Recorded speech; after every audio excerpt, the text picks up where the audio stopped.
Today I want to talk about one of their models, a car that went through many ups and downs, yet proved how a correct strategy and strong leadership can leave something unforgettable behind. It's the MVM X33 or TIGGO.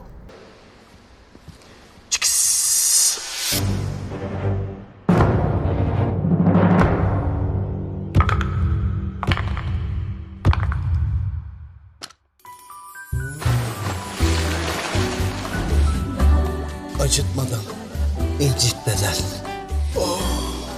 Çıkış.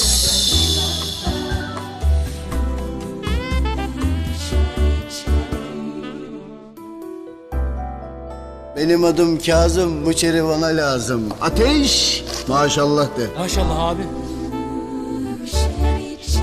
Chery TIGGO mermerler güvencesiyle.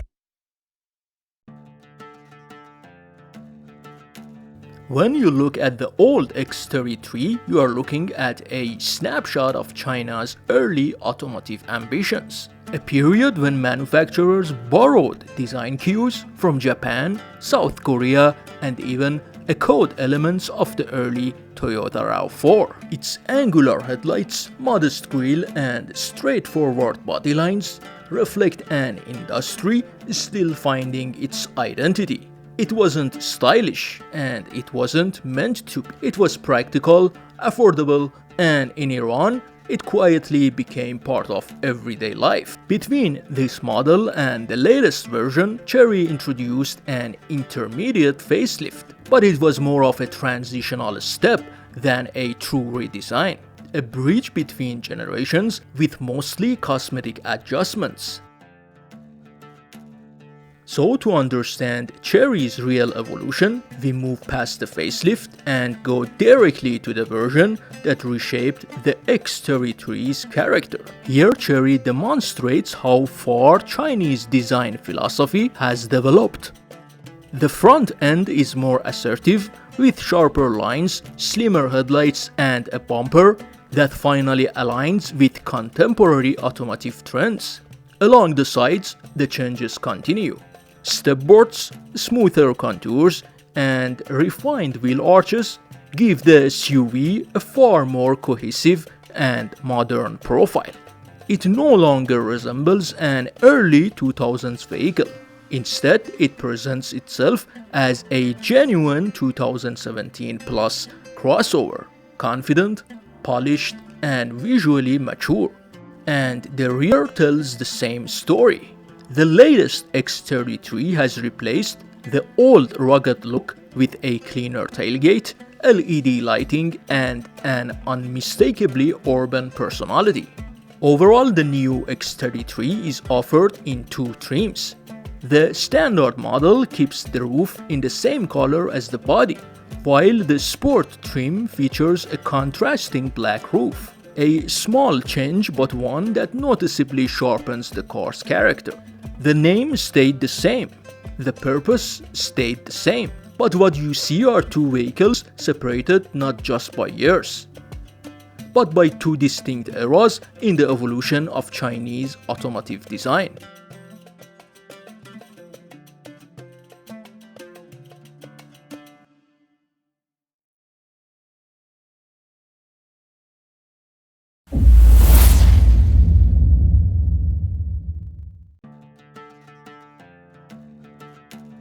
I found the car online and contacted the owner.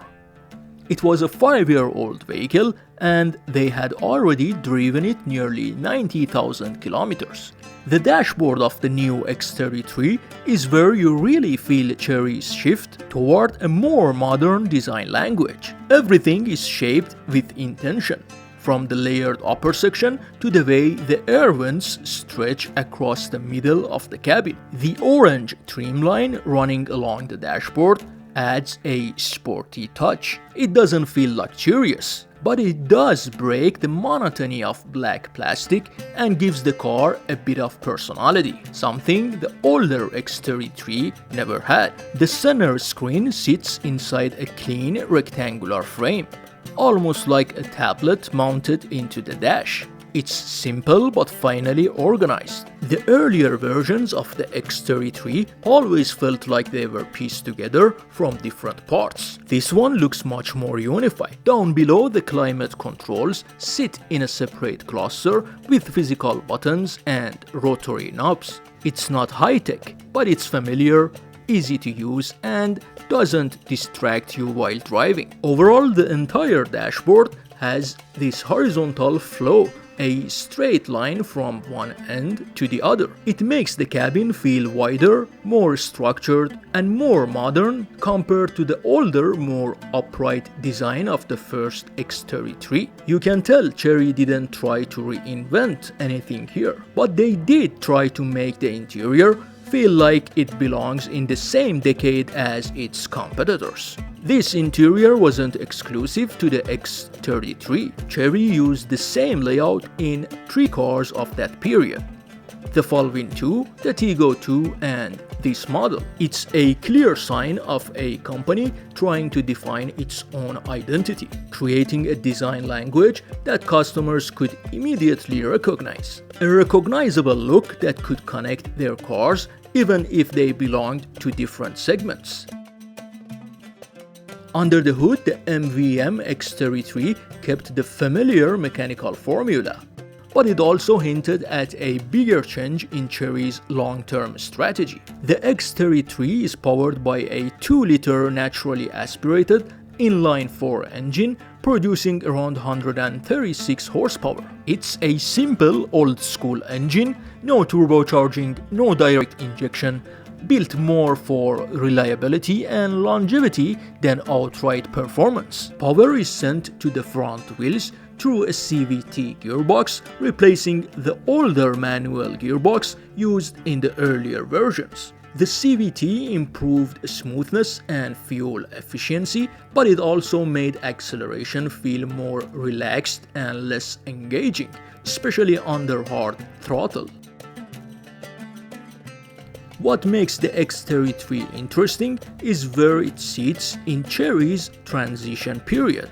Around the same time, Chery began changing its global strategy, moving away from larger naturally aspirated engines and toward smaller, lighter engines paired with turbochargers and modern transmission technology. The idea was simple: use weaker base engines, reduce weight and fuel consumption, then recover and even exceed the lost power through turbocharging, better gearboxes, and electronics. This approach would later define newer models and Chery's next-generation platforms. So, even though Chery introduced a minor facelift to this version which was not presented in Iran, the X33 represents the end of an era, the last of Chery's larger simple engines right before the shift toward downsized, turbocharged, tech-driven powertrains.